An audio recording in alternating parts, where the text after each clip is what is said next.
Now, I hope you understand the importance of thinking that this is an intelligent man who is giving an intelligent address to fundamental issues.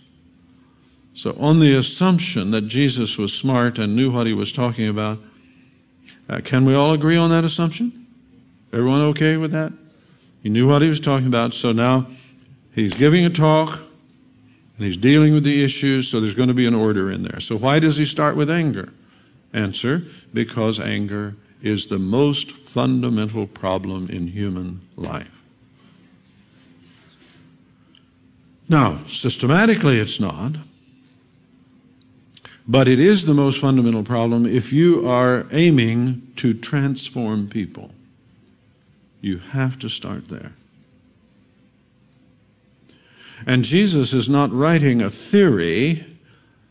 He can leave that to later people, everyone from St. Augustine to Dietrich Bonhoeffer and others, and we need the theory, but he's not doing that. See, he is founding a community.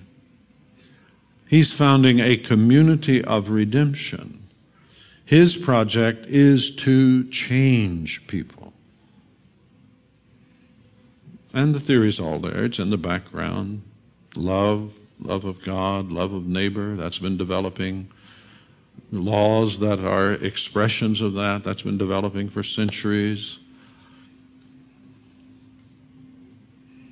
But that's not going to help a person who's down here in the guts of life, flailing about, caught up in their own anger or other blind feelings, trying to medicate perhaps to get out of them, or letting them fly and brutalizing everyone around them by violent language and emotions and actions.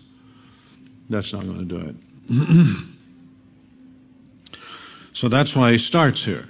And now then, as he goes on, see, let's suppose you start, let's say you decide, oh, I want to start at, I think I'd like to start at,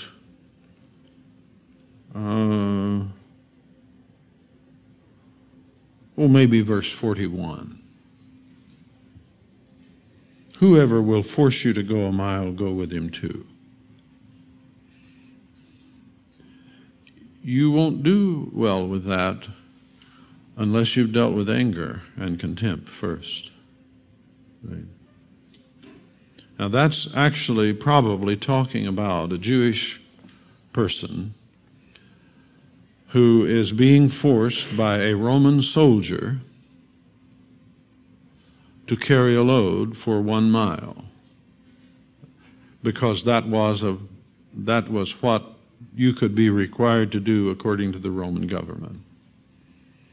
And Jesus is saying something unbelievably radical. Right? The Roman was an uncircumcised pig. If a Jew went into a Roman household or had close connections with the Roman, they were unclean. They could not participate in religious rituals. They couldn't come into certain kinds of company for 3 days. Would you say that is dissing? I would say that's dissing, wouldn't you? No. If you haven't gotten out of your dissing mode, and if you're in your anger mode, you're probably going to diss because they're closely connected. You're not going to do anything with this.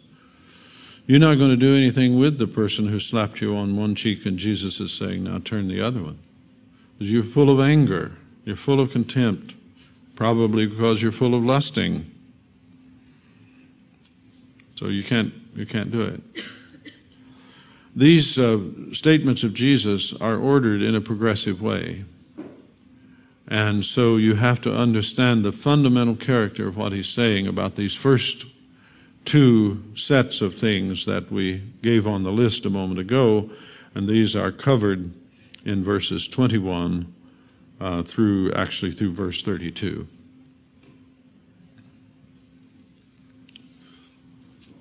So now, Let's go back and work on anger. We talked a little bit about it earlier. Now we have to go deeper. We said some things like anger is not in itself wrong, but it is very likely to lead to wrong. The person who is quick to anger is a dangerous person. So, for example, when Paul in Titus 1:7 is talking about the requirements for elders and bishops and leaders, one of the requirements that he lays down is that they are not soon angry. They don't get angry quickly. And that's right next door to not given to much wine.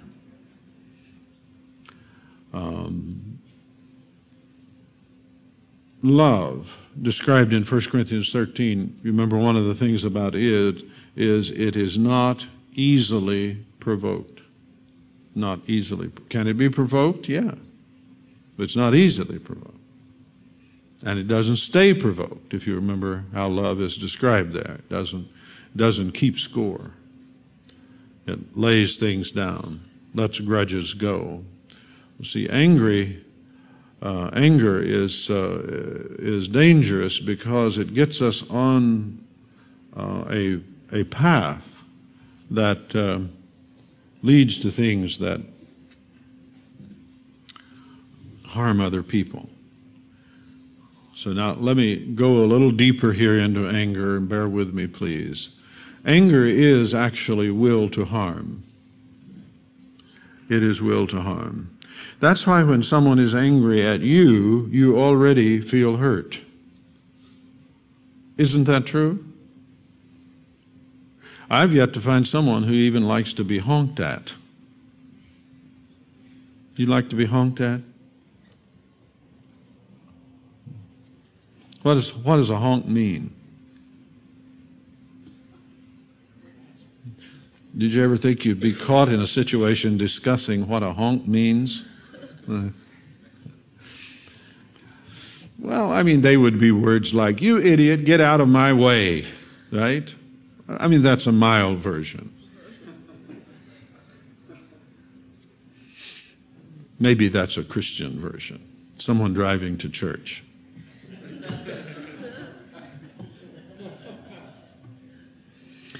Well, it's very interesting. Anger is built, and actually, this, when you understand this, this is a part. What anger really does is announce to us that something needs to be changed. Now, we may be wrong about that, but that's what it announces. Anger in the emotional realm is like pain in the physical realm. And actually, anger is a kind of pain. It's an uncomfortable feeling. And like when you step on a nail, you feel pain in your foot. And what that tells you is something is wrong. The pain tells you something is wrong. Something needs to be changed.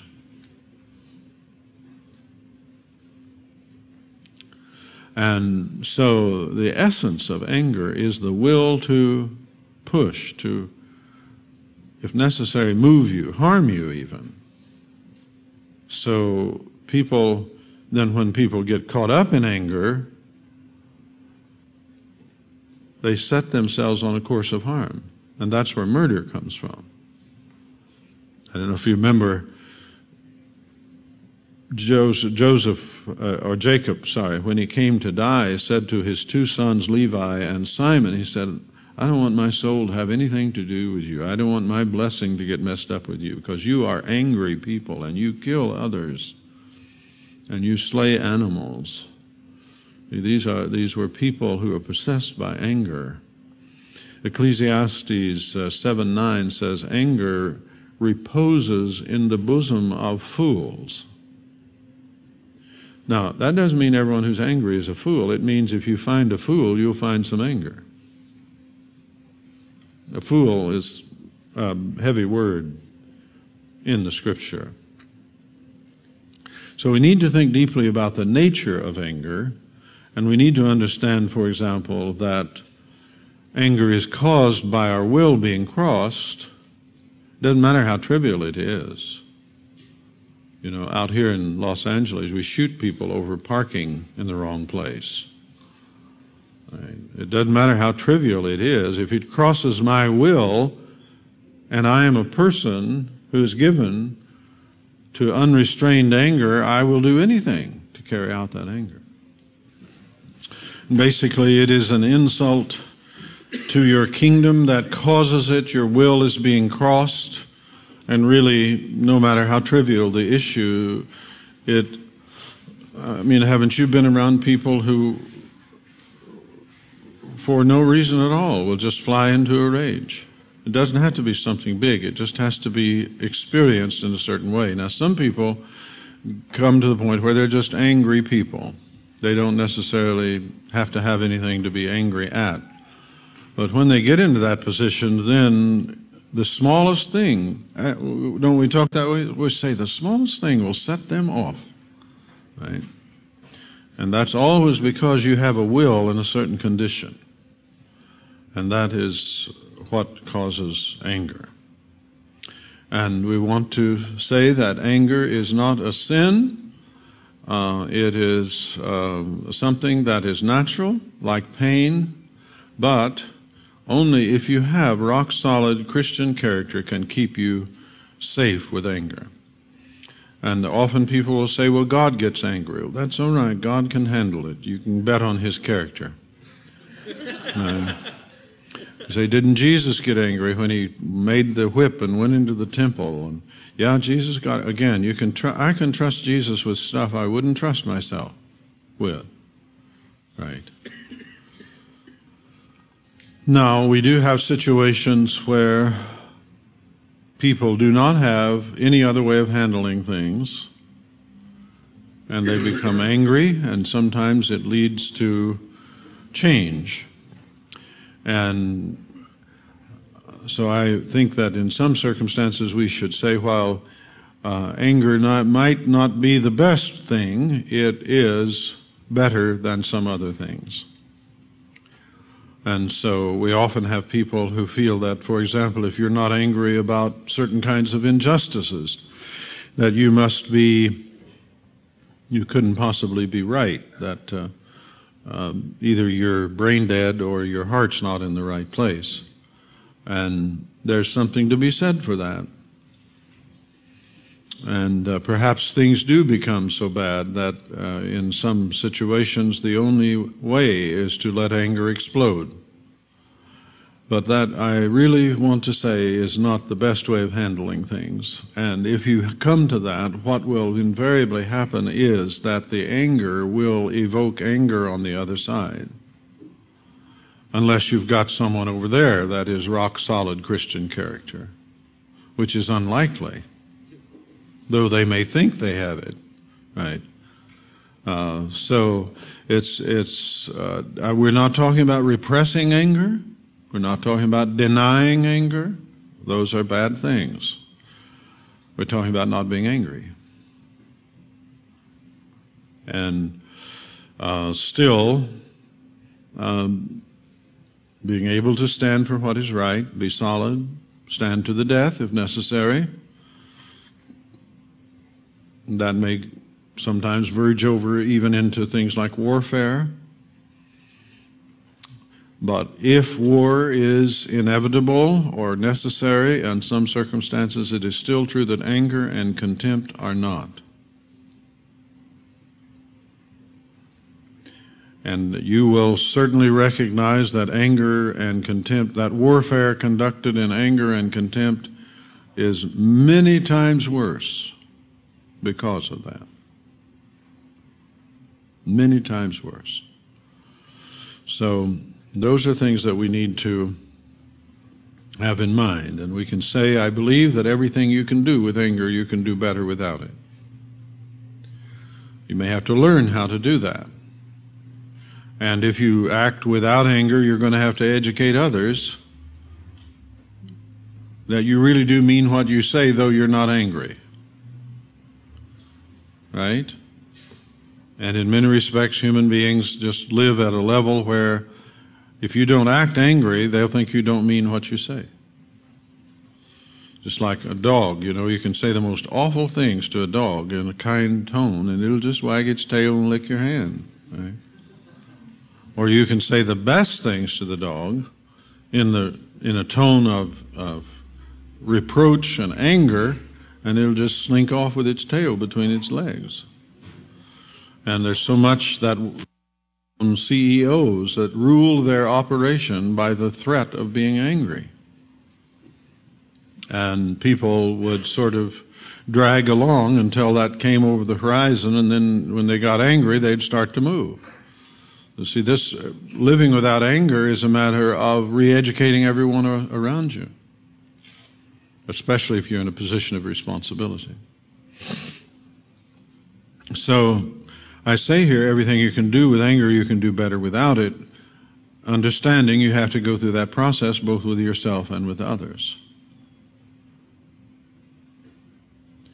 Now, one of the reasons why anger is so dangerous is because it's always righteous in the moment.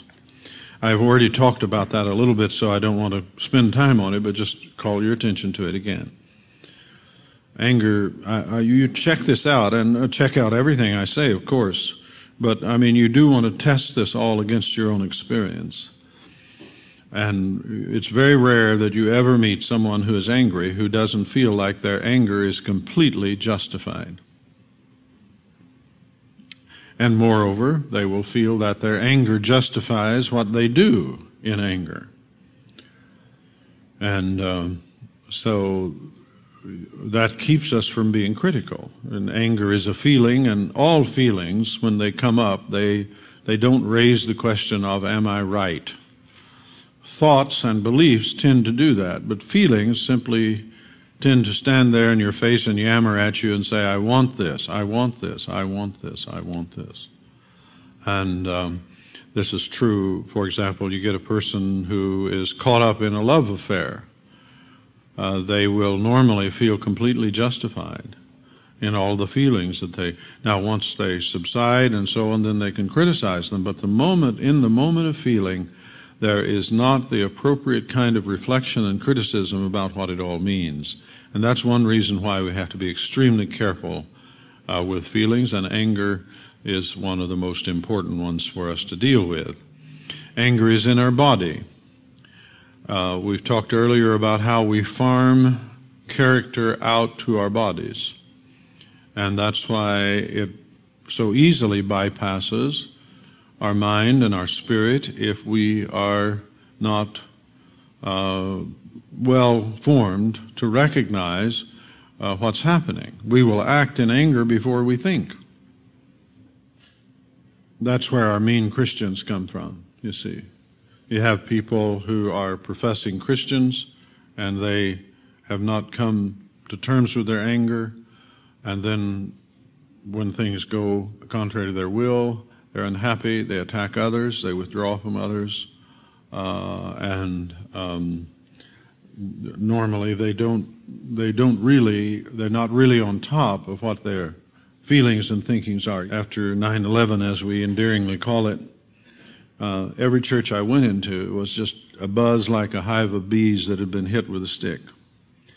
Everyone was so angry, and they didn't know what to do with it. And that's unfortunately typical because, I mean, where do you train as a Christian to deal with anger and to come out of that situation that Jesus describes? Look, here's what he says. You've heard that the ancients were told you shall not commit murder, and whoever commits murder will be liable to the court.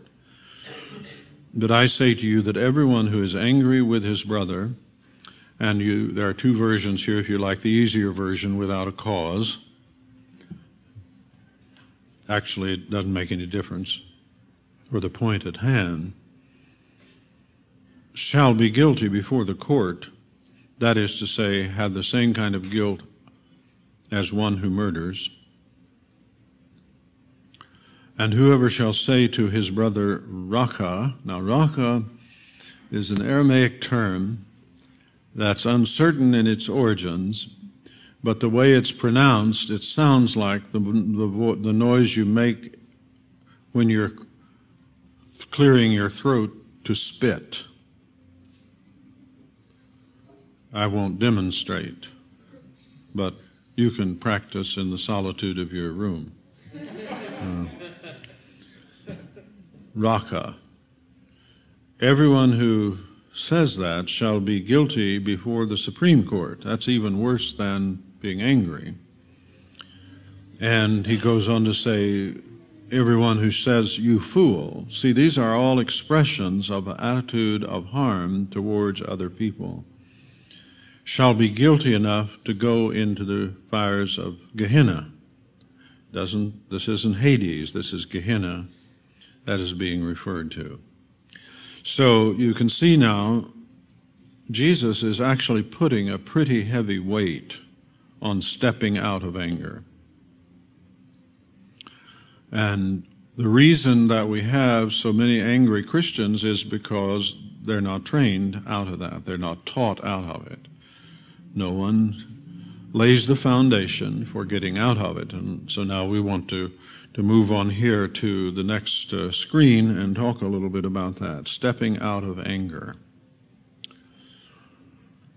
Now, since anger is a will phenomena, that's where you have to begin. And so, not just to get rid of anger, but because it is right and good in itself, stepping out of anger presupposes that you have surrendered your will to God. And that means, among other things, that you have accepted the fact that you don't have to have your way. All right, so that other person did park in your parking place. Now what? Well, it could be the end of the world. Or it could be an inconvenience. And you might decide, for example, that you'll have compassion on the person. That doesn't mean you wouldn't speak to them about it or do what is necessary in order to correct the situation. It just means you won't do it in anger and contempt.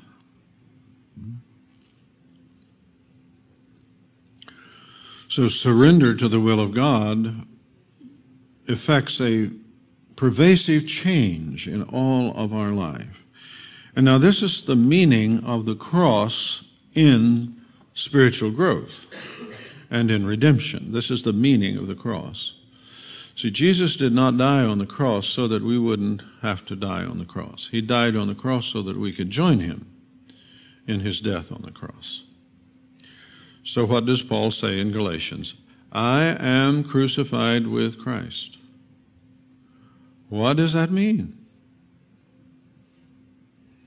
That means that I have accepted the same posture in my life as Christ did. I have given up my life to God. I have laid it down.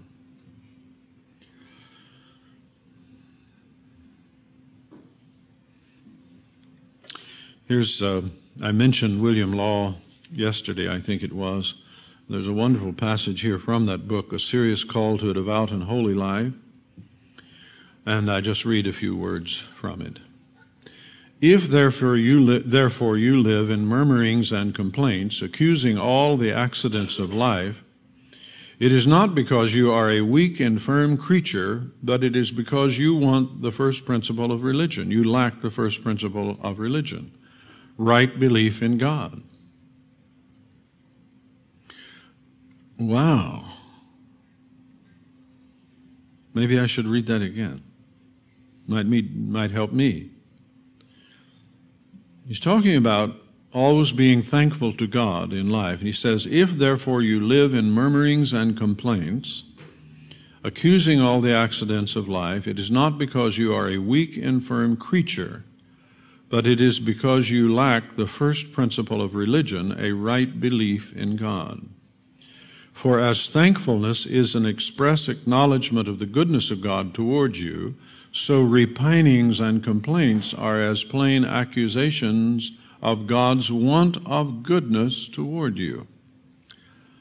On the other hand, would you know who is the greatest saint in the world? It is not he who prays or fasts most. It is not he who gives most alms or is most eminent for temperance, chastity, or justice. but it is he who is always thankful to God, who wills everything that God wills, who receives everything as an instance of God's goodness, and has a heart always ready to praise God for it. All prayer and devotions, fastings and repentance, meditation and retirement, all sacraments and ordinances are but so many means to render the soul thus divine and conformable to the will of God, and to fill it with thankfulness and praise for everything that comes from God. Something to think about. So, stepping out of anger is going to mean the surrender of our will to God. Now, what about things that are wrong? We can still act with reference to them. We don't just let everything stand. We speak truth and we live it, but we don't do it in anger and contempt. And the reason for that is we know that He is taking care of us. We know that our real interests are safe. So now suppose the guy parks in my parking place. I have to park a block and a half away and walk to my apartment. Well, can you do that praising God? Can you do that with thankfulness that you found a parking place 2 blocks and a half away? Then can you speak to the person who parked in your place with compassion and love and understanding of the weakness of people who do such things and their needs and so on, and have a discussion with him? Well, you see, if you do this, you talk with him, what's he going to do? He's going to get mad probably, right? Because he knows he's wrong. And he's uneasy to begin with. And now you come along and point this out. So now what's your response going to be to that person? You're not going to get mad. You're going to stand there and let him pour vitrefusion and bile upon you. And you're going, because you're not an angry person now. Right? But you're going to be firm. You're going to ask him not to do that again. Explain to him the situation. God bless you. Have a good evening. I'll be praying for you. So now, what do you think that's going to do to that person? Now suppose instead you go and you whack on his door and you start hollering at him and cursing him. He's going to curse you back and holler at you and feel completely justified in doing it because you came and cursed him and followed and hollered at him. You see, anger hurts. I don't care if people, I'm cool, baby. I'm not hurt, they say, as the blood drips down their shirt. They're wounded deep. I'm cool, baby.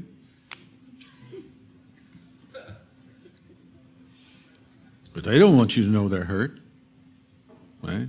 So you get all this silliness, absolute silliness.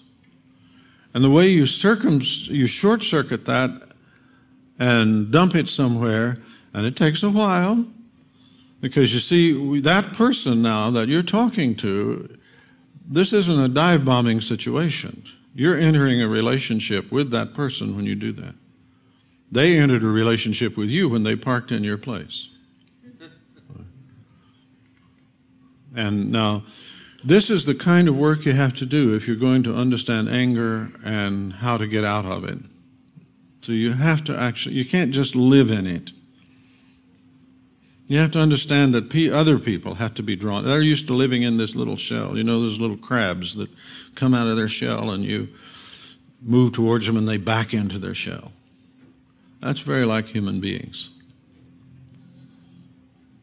So you have to sort of say, wait a minute, not back in your shell.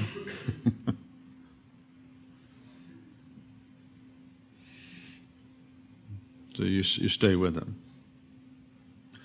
Now, you don't make a law out of this. You use your brains. You use good sense. That, by the way, is one of the things that Many people read Jesus' teachings as if he were some kind of an idiot, and they think, well, you stop thinking and you just do what he says. Never. Never. You see, what you're being called to is responsible selfhood, responsible humanity. And responsible humanity means that you think in terms of relationships, not in terms of acts, much less tit for tat. I spoke about firing someone in Christian love. See, normally that means the relationship is divorce. See, and this is a wrong attitude toward what goes on between human beings. But when we have a painful encounter with someone, we try to scuttle back into our little rock or shell, and we hope never to see that person again.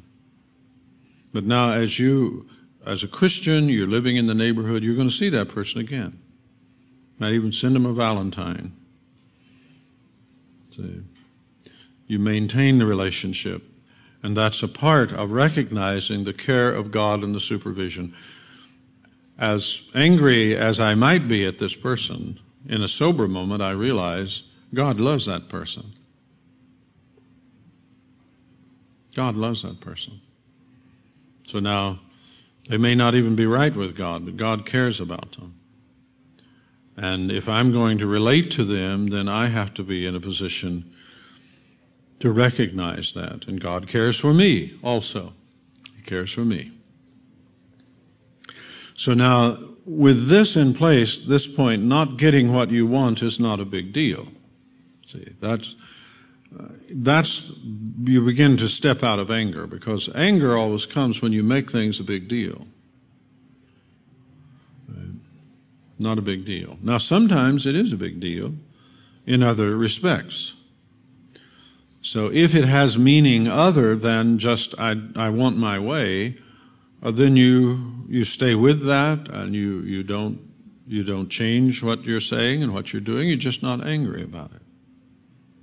And because you're not angry about it, you don't evoke all of the angry emotions from the other side that would come if you were angry. Now, you get some, but you see, when you get those, that's where you stand steady and let them work their way out. And this applies to all kinds of relationships. Now, I've already talked about the meaning of the cross here. You see, that's the meaning of the cross, is that there is life beyond this event. There's life outside this event. And now then, the Christian, the disciple of Jesus, living in the kingdom, has learned that no matter what the event is, there's life outside that event.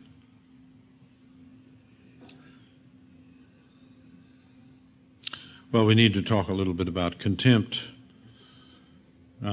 because anger and contempt, they're twins. You know, anytime you find contempt or anger, the other one is close by, often locked in an embrace, but in any case, they're always close by. Because if you think, if you have contempt towards something or someone, you regard them as less worthy or worthless. And so then it is more appropriate or easier to do the things that would harm them, to be angry at them. So, I mean, you think of the whole history of things like racial conflict, and you look at the history of that, where people of another tribe it's quite fitting to eat them. Not your tribe, of course, but it's quite fitting to do whatever to them, to degrade them, to deprive them. That's always what goes into contempt. It regards the other as worthy of harm or loss. So if you have contempt for someone and something bad happens to them, you are certainly less likely to grieve over it. You're more likely to say, well, they deserve it. And you certainly are less likely to do anything to help them or to act for their advantage. So then we've talked about dissing someone, that's all. The use of filthy language is always an expression of contempt. And many people can't find anything wrong with using filthy language. It always brings the element of contempt in, and that contempt is not a good thing. And it makes anger easy, and it issues from anger. You see people in a fight, they will always move to contempt. Filthy language, it always goes that way. That's built into the nature of anger. If you get in a fight and the anger is flowing, contempt will be right there. And needless to say, contempt does not mean love. So now, one of the things we can do is resolve to learn to live without contempt. We can do that. And the answer to contempt is love. You cannot have contempt for things that you love. You test, again, like always I say, test this out in relationships. Test it out. Watch others, observe life, observe yourself, and see whether or not these things are true. We can give up the right to have contempt of people. Many people say, well, I have a right to be contemptuous of them. No, actually you don't. But the human way of looking at things might suggest that you do, that you have a right to be contemptuous. You can give up the right to be angry. Say, well, I have a right to. Well, in some cases you may, but the question is whether or not you ought to do it anyway. You have a right to do a lot of things that are not good for you. So that I think a great moment for our own spiritual growth is the time when we decide, I give up the right to be angry. I'm not going to exercise it. I abandon contempt. I can live without it. I'll be better off without it. Then I have to learn how to act against wrong without being angry, and that's a lesson in itself. Now, I realize that, and when we get to questions later on, you may want to go on in this for some length. And I realize that there are some real issues here that have to be dealt with. I do want to encourage you to study anger and angry inductively in your Bible. That is to say, get your old concordance down, or now you've probably got it electronic, and search anger and angry. Get those words and study them in the biblical context. And that's a good occasion to say, now everything I say to you in these series, it has to come out of the Bible. If it's not biblical, we don't want it. And that comes from what we said earlier about the Bible in relationship to our knowledge of reality and knowledge of what is good and right. God has provided the Bible. It is the kind of thing it is because God thought that was best it be that way. So it isn't a little rule book. It isn't a theological treatise. It's a window on life. And so, but you study it and there emerges from it the profound teachings that we need. And I think you will see that about anger if you study it that way. Now, you're not apt to study it that way if you don't take seriously the idea that Jesus and Paul and others, that we should just lay aside anger. Don't be there. Lay aside contempt. Don't be there either. In the sermon itself, you do want to look at the positive side on anger and contempt. I should just mention this.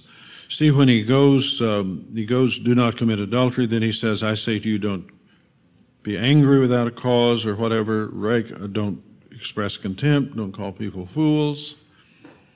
then he switches over to the positive. So you need to understand that verses 24 through 26 is teaching the positive side of dealing with anger.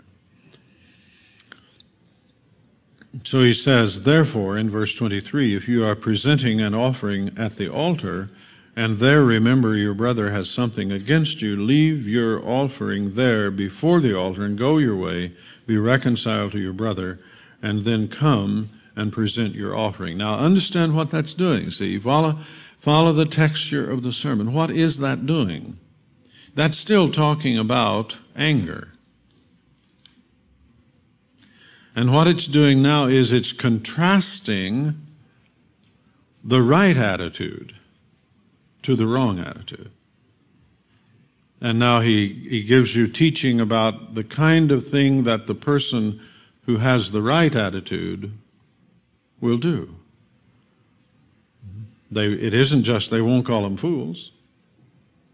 They won't be contemptuous of them, and they won't be angry at them. There's a positive attitude. Now, get this picture.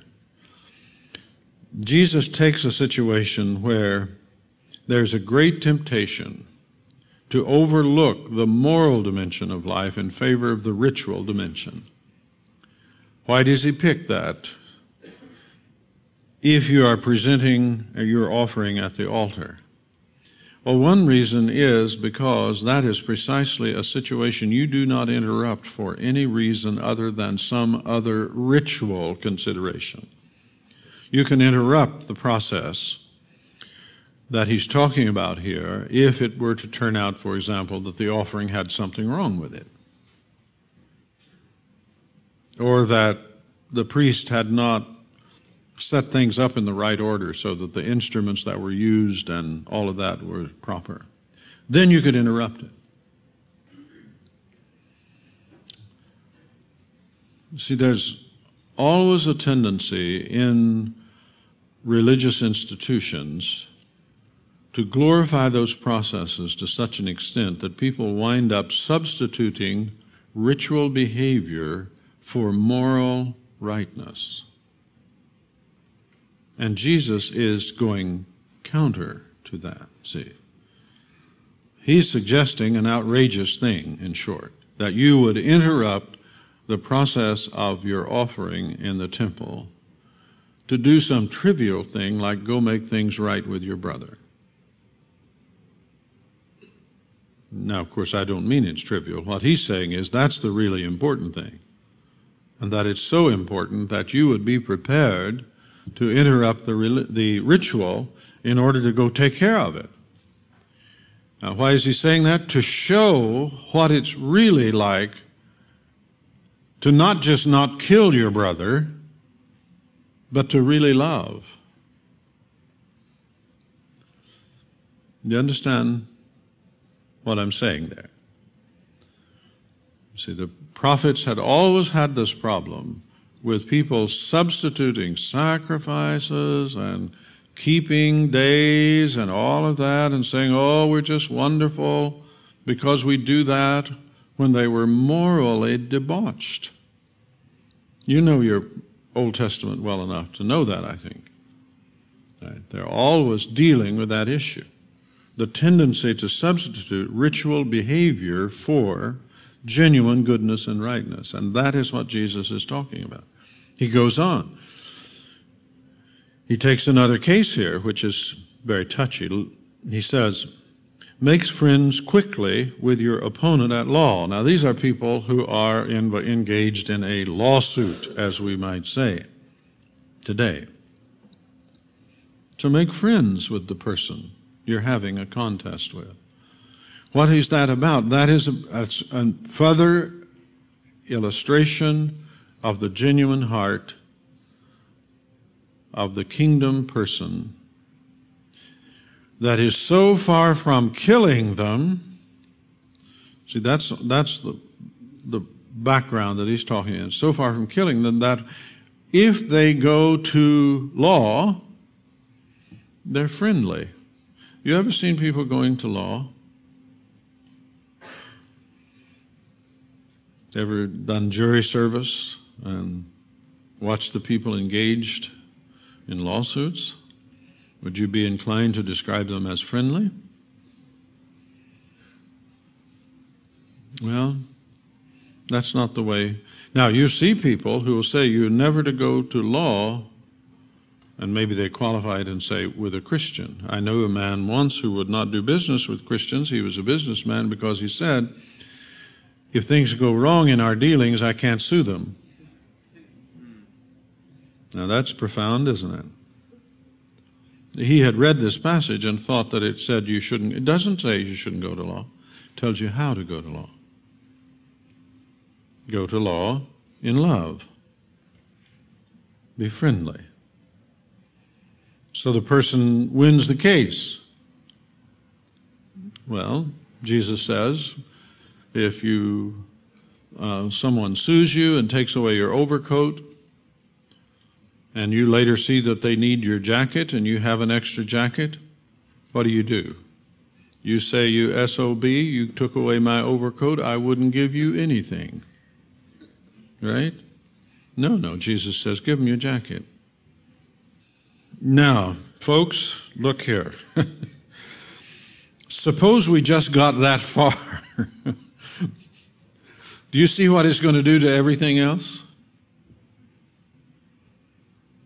I mean, if you pull the anger and contempt out of pornography, how much pornography do you have left? Almost none. I would be willing to say none. Am I making any sense to you? See, Jesus understood the structure of the immoral life. He understood that. And when he goes at it, he just pulls the foundations out from under it. If people were not contemptible of others, there would be no pornography. It's always full of contempt, and anger is close at hand. And so they're willing to degrade others and see other people degraded. Now, I'm just talking about pornography. But see, the reason I'm bringing that up is because now Jesus is going to move on here to sexuality. And he's going to talk about it in a day when there were people, just like there have always been, who might not commit adultery and might say, well, I didn't do it. I didn't do it. Are there still people like that today? Yes, of course there are. And often they are religious people. Maybe they're even religious leaders. I think that's what Jesus was talking about, because he understood that many of these people who were religious leaders in his day, Pharisees and scribes, were people who would commit adultery if they had the occasion and were not fearful of what would happen.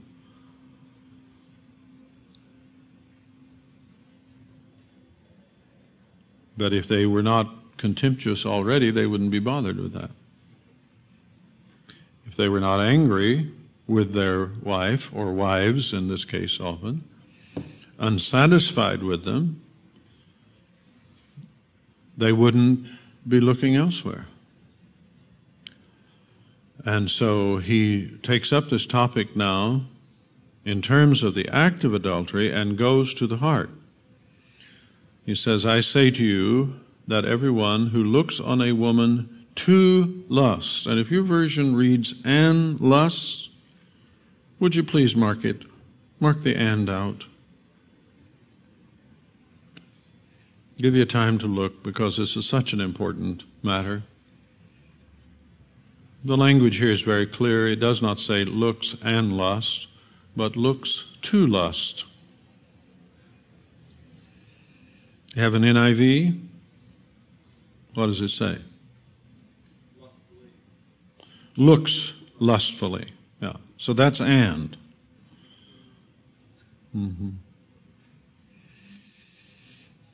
So now you check your Greek, do your sources on this.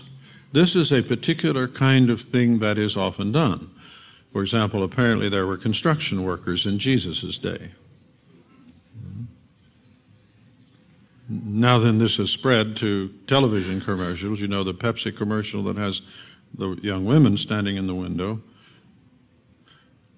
and the construction worker with his shirt off having a Pepsi. So, I mean, there's the familiar sort of thing. It's looking to lust.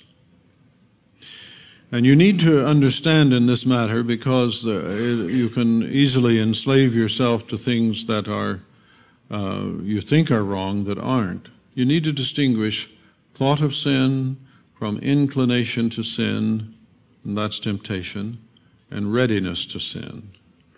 Adultery in the heart is 3. It's number 3. It's not temptation. Temptation is not sin. And it's not thought. Thought is not sin. Adultery in the heart is manifested by 3, and it's manifested by cultivating desire. When you look to lust, you look in order to lust. And that manifests 3. By not just having to, but rather inciting to, purposefully to enjoy dwelling on that. So now we have to talk about, why does one do that sort of thing? See?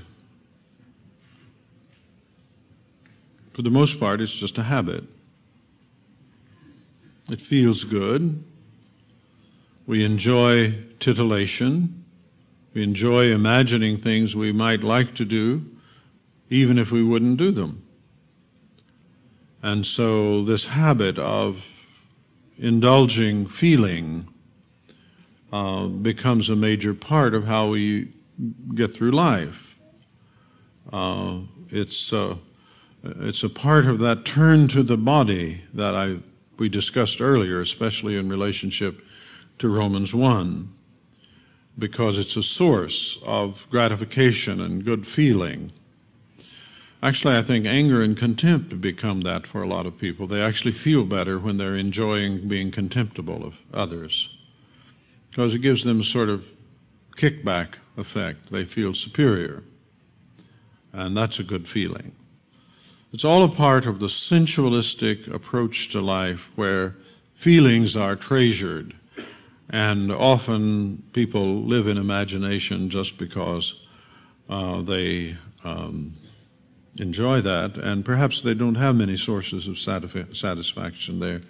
They're not experiencing success and drama in their life, and so they get it out of what we call sex and violence. So now, leaving cultivated lust, you make the decision to go no further than 1.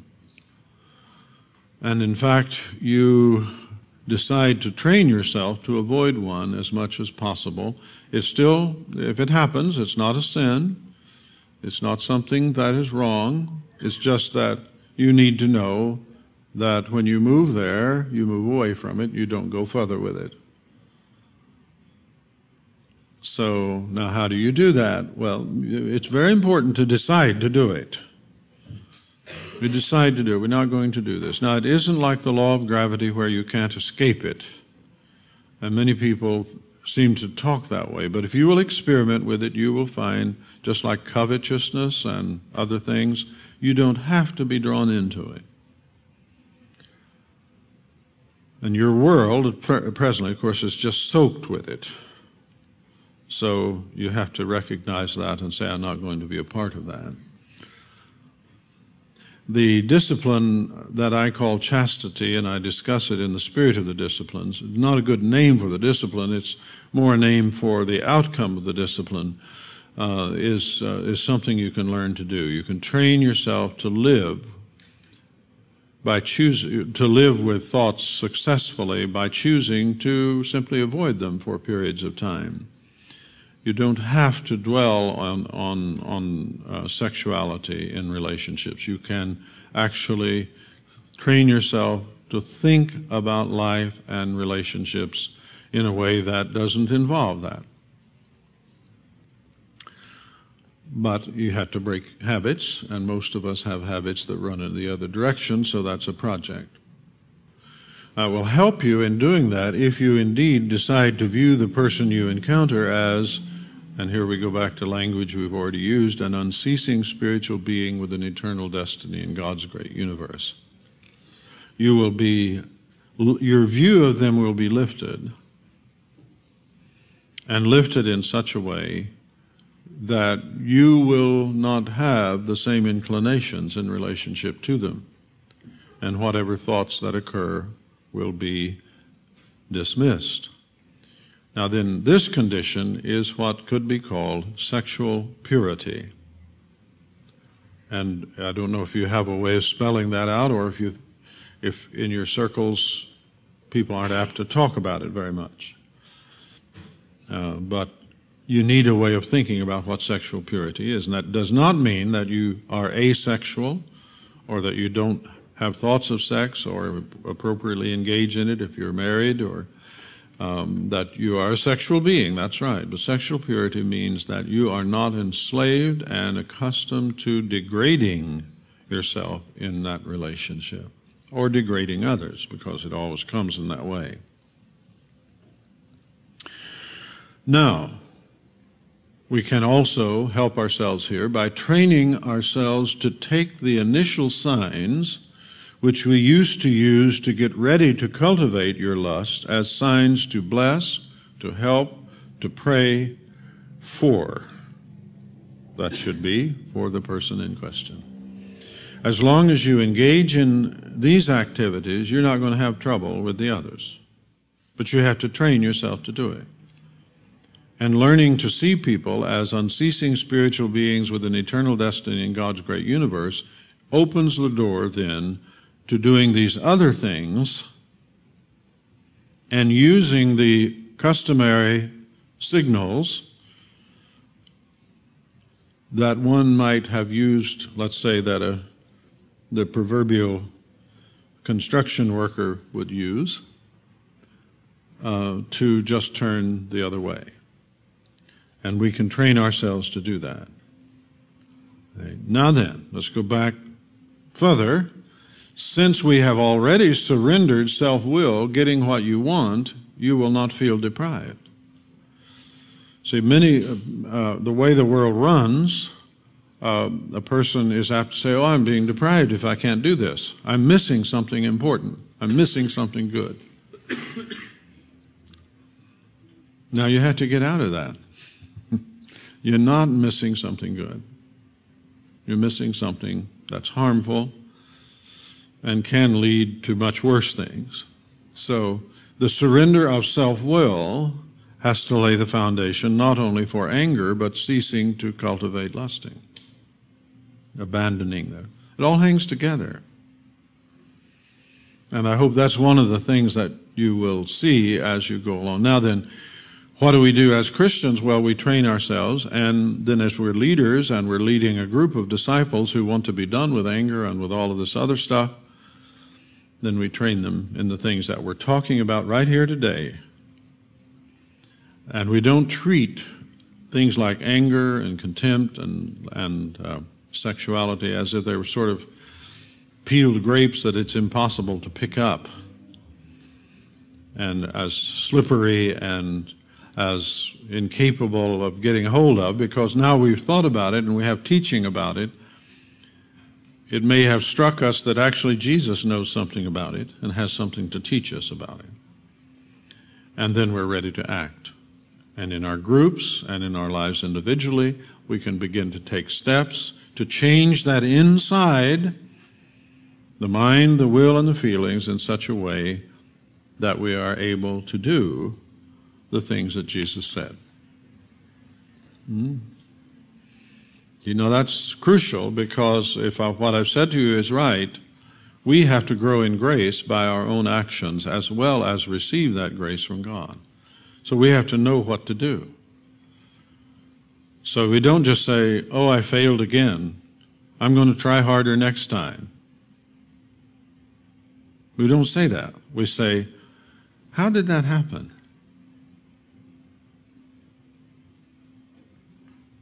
And we have to go through all the stages. We have to have the vision that it's okay if I didn't do that. It would be okay if I didn't engage in that.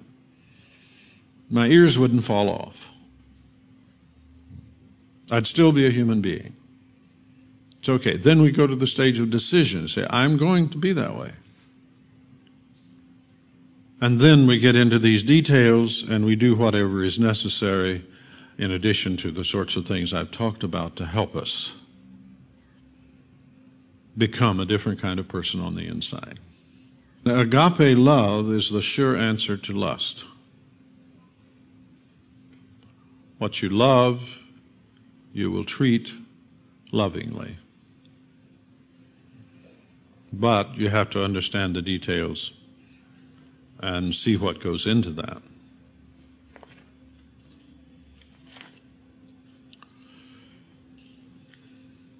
Now, then,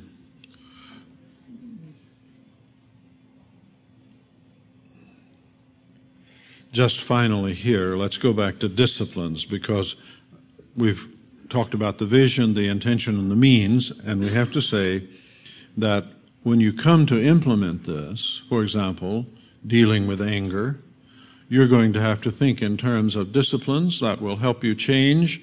Remember the principle of indirection, which I talk here again about. You're becoming different inside, and you have to do the things that change you. So solitude and silence and fasting and study and all of those things. You engage in those without asking the question directly of how is this going to change me? Will it modify my behavior? It will modify your behavior, but remember, you don't aim at modifying behavior. You aim at changing the insides. And then when the insides are changed, the behavior changes. Disciplines enable us to do what we cannot do by direct effort.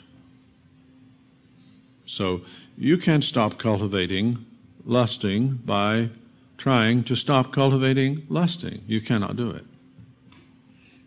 You have to go through the process of understanding and habit change, habits of envy, other relational, see, those have to change from the inside. So you can't do that by direct effort. So disciplines enable us to do what we cannot do by direct effort. So we just go into solitude, we go into silence, we practice worship, we change all of those attitudes that lead us into degrading positions, and then we're no longer there. And worship is so tremendously important. Genuine worship, admiration of God, astonished reverence of God. That's a good word for worship, is astonished reverence for God. Many of our songs express those. Some we don't know any longer, but if you go back and read a lot of the old hymns, maybe you know the old hymn, Immortal, Invisible, God Only Wise. See, that's a tremendously powerful theological song. It exalts God in such a way that the back effect is to change us. John Newton's old hymn, how tedious and tasteless the hours when Jesus no longer I see.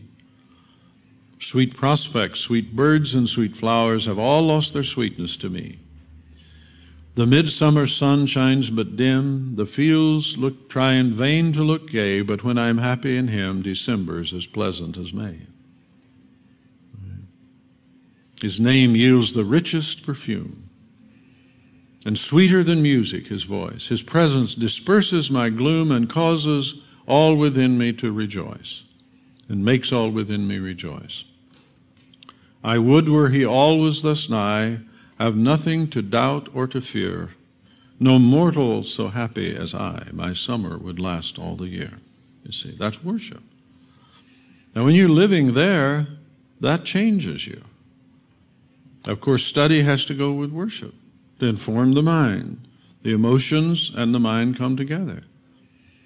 And so we come to the position that you see expressed in Psalm 16:8. You remember that great messianic psalm. And in 16:8, David says, I have set the Lord always before me. He is at my right hand. I will not be moved. That's discipline. That's what the disciplines do. And they work by indirection. And they are not aimed at behavior, but the changes come in behavior. So solitude and fasting and so on have tremendous effects on these areas of anger and lusting. I want to read you a letter here from a young lady who had been experimenting under direction. She had been experimenting with fasting and solitude, and the effect that it had on her. Young Japanese woman, actually, and a friend of mine had gone from Fuller Seminary over to do some work there teaching in Japan. And this young lady gave this testimony. Just listen to these beautiful words. She said, the more I practice this discipline of solitude and silence, the more I appreciate their strength. And the less I become judgmental and skeptical. And the more I learn from them, the more I accept things I didn't really like about others. The more I accept them as uniquely created in the image of God. The less I talk, the fuller are words spoken at an appropriate time. The more I value others, the more I serve them in small ways. The more I enjoy and celebrate my life. The more I celebrate, the more I realize that God has given me wonderful things in my life. And the less I worry about my future. I will accept and enjoy what God is continuously giving me. I think I'm beginning to really enjoy God. And see, that's how disciplines work. The disciplines that are tried and true in the life of the biblical people and more recently always have that effect of changing the whole sense of life and the sense of God, so that you're no longer driven by feelings, by hungers, by needs, and so on, because you're centered in the sufficiency of God.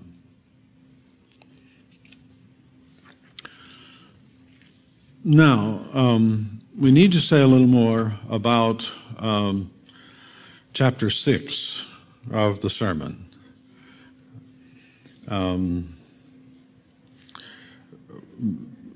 Perhaps, well, let's don't go there directly. Let's finish up chapter 5 just quickly. I've talked about these two main topics of anger and contempt on the one hand and cultivated lusting. But then as you go on through that sermon and culminate at the end where it's talking about being perfect as your heavenly Father is perfect, because now you love those who hate you, your enemies, you love them. He goes through a series of things here affecting not only divorce, because you see, if you have already dealt with anger and contempt and cultivated lusting, there's not going to be much of a problem with divorce, because divorce without anger, contempt, and cultivated lusting will almost never occur. There may be some other reason, but normally they come out of those conditions. But then he goes on to talk about what we discussed last night, namely letting your yes be yes and a no be a no. And then he moves on to retaliation. The old law said, let there be you can have an eye for an eye or a tooth for a tooth. Actually, that was a merciful law, because it was a rule that if someone knocked out one of your eyes, you couldn't knock out two of theirs. You were just restricted to one. Same way with teeth and so on. It was a way of restricting revenge. Now, if you have already taken care of these earlier issues, then you'll be ready to deal with retaliation. Now, Jesus says, don't resist those who are evil. And I hasten to say, this is talking about a personal relationship. Don't resist them in the way they're attacking you. So if someone slaps you, don't slap them back. Remain vulnerable to them.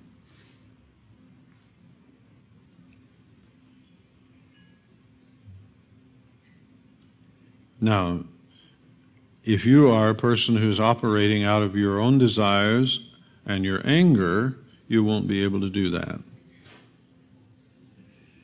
And there are all sorts of ways of responding. Everyone has heard the person who says, well, I'll turn the other cheek and then I'll knock their head off. You see, that's thinking legalistically. That's like the person who has to go a second mile. Well, maybe the person doesn't want to go a second mile, and you say, well, Jesus told me to go to second mile so I have to carry your load on down the way here. You don't think about it legalistically. You think it in terms of the Spirit of Jesus, the realities of the kingdom, of how love works, and then these things begin to fit in place.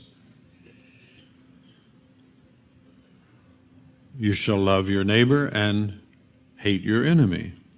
It's interesting in this case, verse 43, you can't get hate your enemy out of the old law. So it isn't quoted. The part about love your neighbor is quoted, but hate your enemy had actually been added on by the time of Jesus as a requirement. You should hate your enemy.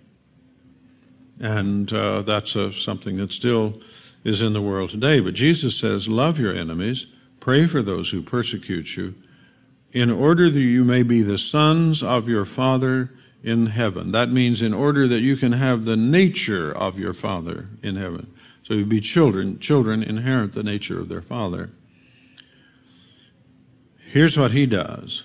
He causes his sun to rise on the evil and the good, and sends rain on the righteous and the unrighteous. That's what he's like. For if you love those who love you, what reward do you have? In other words, what's the big deal about that? If you love those who love you. And he goes on to say, everyone does that.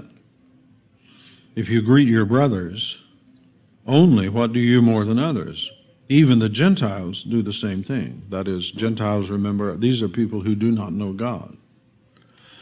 Now, I'm piling stuff on here, and I know it gets a little heavy because you start thinking in terms of, how am I going to do all of that? Someone comes, give unto him that asks of you, and him that would borrow from you, don't turn them away. Give them what they want.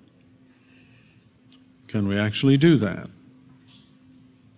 Well, again, we can't if we're living on our own resources and all we know is controlling things so that they come out the way we want them. If we have abandoned that, there will be cases where people will ask you for something and they have no claim on you at all, but you will give to them. And you will not base it on some prior claim, but simply on their need. And basing the giving of something just on need is a characteristic that you will see in people who have learned to live in the kingdom of God. Now, you're going to make a law of it? I hope not. Right? Because sometimes there will be other claims on things you might give to a person. A case a couple of weeks ago, a man who was asked for money, and the money he had was devoted to paying the bills that he already owed. Should you give that money to people who ask you? Well, he was torn by that, and he stepped into the situation in a way that he was bothered by the legalism of it, and he did give the money, and God did give him what he needed to pay the bills. But see, you're going to have to make a judgment about this. And when you look at all these things about turning the other cheek and remaining vulnerable, about giving to those who ask of you, going the second mile, you do not abandon your responsibility to make a judgment about what you have to do and foist on these teachings a legalism that says you always do exactly that. You see, this is describing a circumstance where you are growing in your understanding, and there will be occasions when you do this. And in fact, probably in most occasions, you will do it. But there will be occasions when you don't do it. Now, when that's true, what will be the reasoning? The reasoning will be because love obliges you to do something different. Yes, go ahead. Self-defense is a legitimate thing. What is not legitimate is to simply give back what you got. Because he hit me, I hit him. Right. Self-defense merely to defend yourself? No. There has to be a larger issue. Right. So you have to think these things through, and the only alternative is to, and this is what has happened to the teachings of Jesus over and over again through the ages, the only alternative is to turn these into laws, and then they will paralyze you because you actually won't know what to do. Because often they will force you into conditions of conflict. Right? And so you have to then say, well, I understand that these are practical teachings, and the principle that Jesus teaches on is to contradict the prevailing assumption. So the prevailing assumption is what? You don't give to people just because they ask you. Right?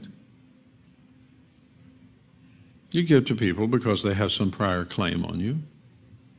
When people hit you, you hit them back, right? And that's right and proper. No, Jesus says that's not the way it goes. Now, you have to take this teaching along with what we said about Luke 14 yesterday. Was it yesterday? You remember the talk about taking the seat out in the kitchen and waiting for them to call you up? Or the teaching about when you have a dinner, don't invite your neighbors and your relatives? Right? So you have to understand that in these teachings, Jesus is contradicting the prevailing assumptions about what you do. And he's saying that for the child of the kingdom, there will be many circumstances in which you will go contrary to those assumptions because you're alive in the kingdom. And we have to go over this slowly and give it time to sort of soak in, because I think this is a hard lesson. Because we keep wanting Jesus to just tell us what to do. And so we'll even take something like, for example, don't call people fools. And we try to make a rule out of that. And you can never catch the reality of the kingdom in a set of rules. I know my grandmother would not allow me to call my little playmates fools. Well, I solved that problem quickly. I said, I'll just think it.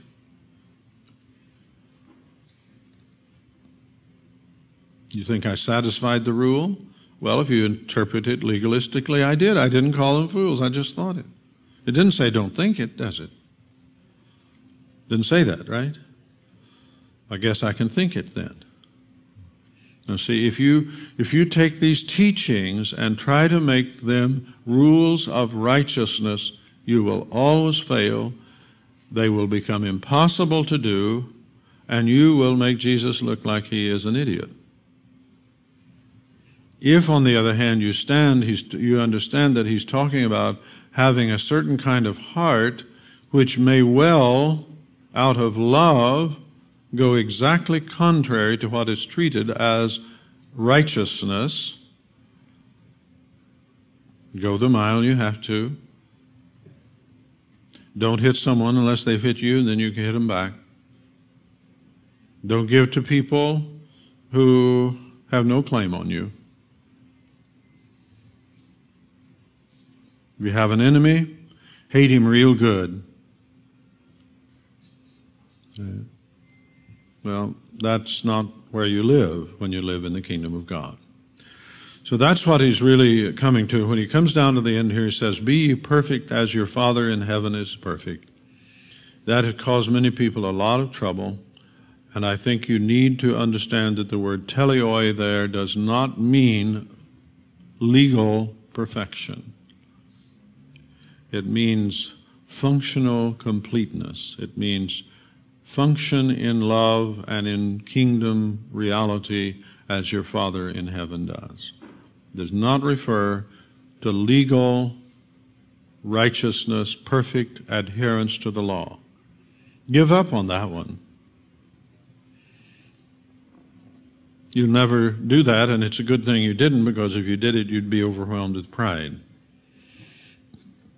So when it's talking about being perfect, it's talking about growing into the language we used last evening from Ephesians, Paul's language, growing into the fullness of humanity in Christ, from Ephesians 4. Now, a child, for example, can be a perfect child and be a perfect teenager. That's a little harder to conceptualize, but still, as people grow, they're perfect all along the line, though they have much growing to do. And that's the kind of purpose-driven completeness that Jesus is talking about.